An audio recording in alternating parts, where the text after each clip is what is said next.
everyone. Thank you for checking out this episode of Nerd Caliber. I'm here with Zoe Volf.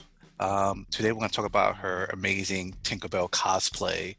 Thank you for joining us. Thank you. It's a big pleasure for me to join you today and tell you a little bit about this project from my summer cosplay line. Tell us about this. How did you get started working on this? Basically, these days, I make around 3 or 4 projects a month, and Tinkerbell was one of my July projects. And it actually took me quite a while to figure out I want to be making her, because obviously it's not like I'm like, boom, I'm making her, like there's a lockdown, it takes time to get like supplies and everything. So I got her in my schedule pretty much at the beginning of spring and started collecting supplies. Like I got the wig like way ahead, like I started ordering fabrics, ordering supplies, and since by spring I got stuck in Germany instead of my normal like hometown, I had to also figure out logistics to deliver things to me and to make sure that I will have everything right in time. Okay. So let's first talk about the makeup. Was that very difficult to put together? A little bit, yeah, because to me Tinkerbell is just like a fairy creature, so I wanted to get some like fairy dust into like the makeup she has, and like I added this like golden sparkles. For the photo shoot I did more, obviously. I got like my body covered in like gold sparkles, and the idea was to get this like pixie dust type of thing like all over my body and pretend like I'm just that like pixie that pretty much has it all over. Same actually goes to like some little sparkling details on the costume. They are there to kind of showcase like rather like small water splashes, or maybe like the dust she has all over her. Oh, okay. And what about the wig? Was it difficult trying to construct that together? No, actually what I really like about this particular design is that it has pretty simple wig, and all I had to do is pretty much just do basic styling on my wig head and not to get bun. You can see there's no bun. Like, thank you, J. Scott Campbell, for not getting it here, because it would be so much struggle for me and my skills. Oh, okay. What about the dress for it? What did you do? What did you have to do to put that together? I actually love constructing corset dresses, and this one has been one of the most complicated ones for me so far, because first of all I had to construct just like understructure to go like beneath the dress that you cannot see pretty much, but that would be shaping the body and just giving this like nice touches and nice details, like the sides would be like open and all that. It takes a lot of construction time, so I spent about a week making like test fittings and everything. And after I got the basic shape, I used the mannequin to put the corset on it and just started adding like the leaves that I was cutting out of silk, embroidering the edges, and then like painting each one by hand to kind of get it together and make sure that it looks like pretty much a real leaf. Overall, it took me 2 weeks to make the dress. I know it's a skimpy and tiny one and it doesn't look like something complicated, but believe me, to make it look like that, like effortless and nice, I worked for quite a lot of time. If you had to start this over again, what would you do differently?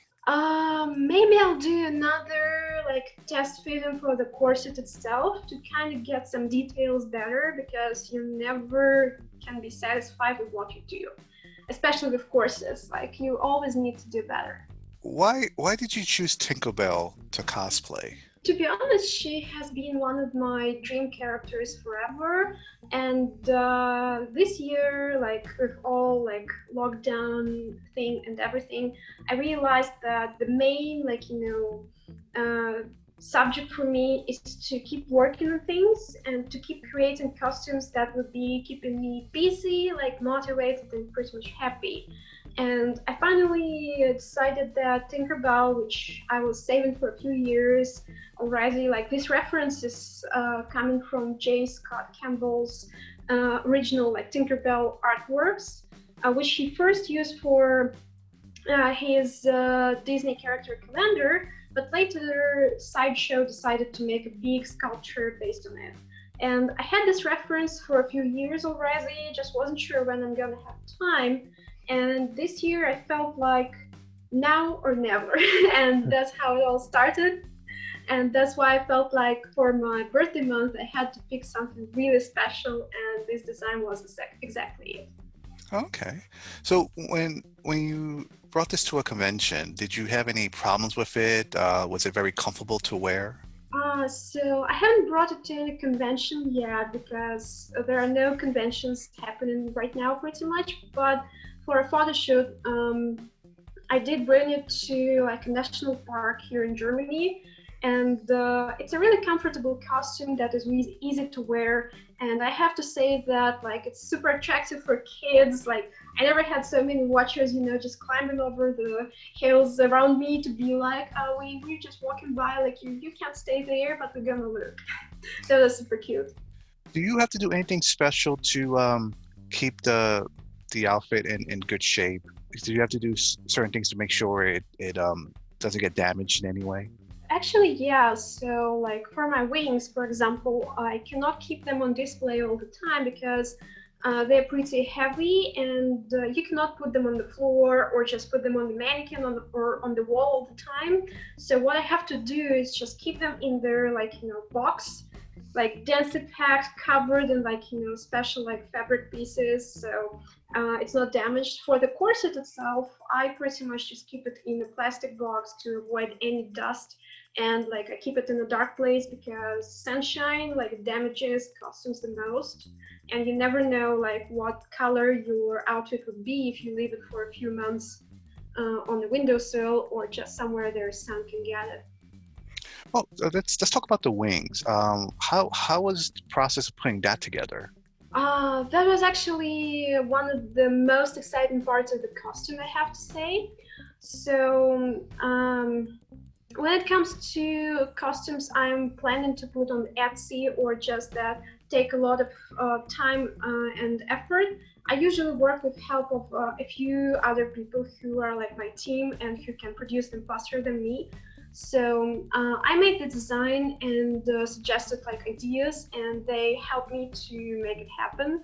So basically, like the foil we use for the wings would be the color light foil that is like changing the color from yellow to green, and is used for like some cars to get this light in the night more visible.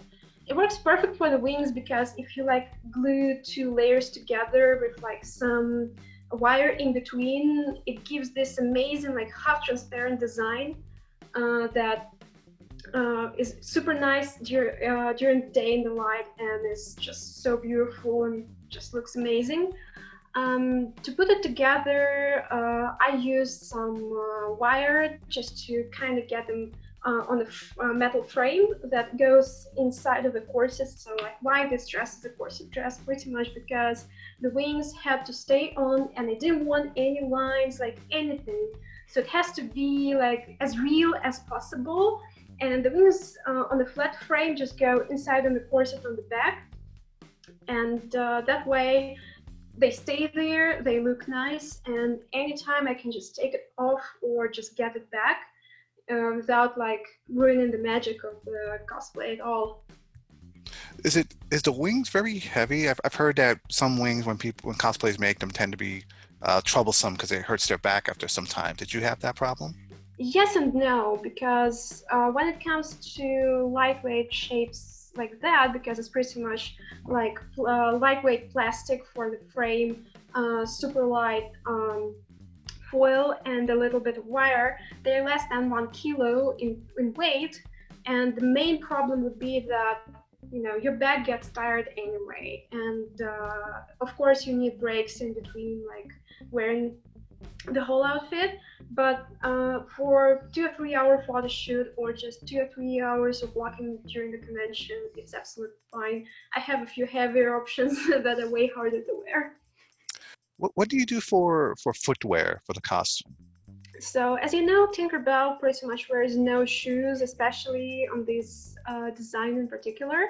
I decided to create shoes myself and just to get a pair in case I would be wearing it for a convention, or just to be more safe during like climbing the rocks or just like walking around the forest. So I have a pair of flat ballerina shoes that I hand painted to have a leaf pattern on. Later, I plan to get like a fluffy balls like in front of them, but that would be a matter for a convention, I think, which hopefully I would be able to do next year with this costume. Oh, okay. So for anyone out there that looks at this wonderful cosplay you put together and become inspired to want to make something like it, what advice would you give them? Don't hesitate to waste your time and try multiple ways to create it. Just get some cheap fabric and try to put a few try-on fitting tests.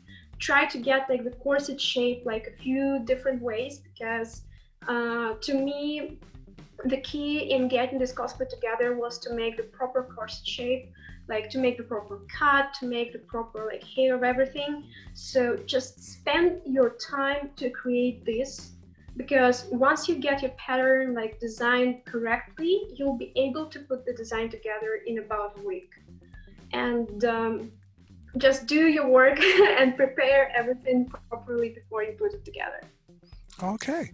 So for anyone that wants to check out more of your work, where can they go? So I recommend checking my Instagram. That would be like Zoe Volf.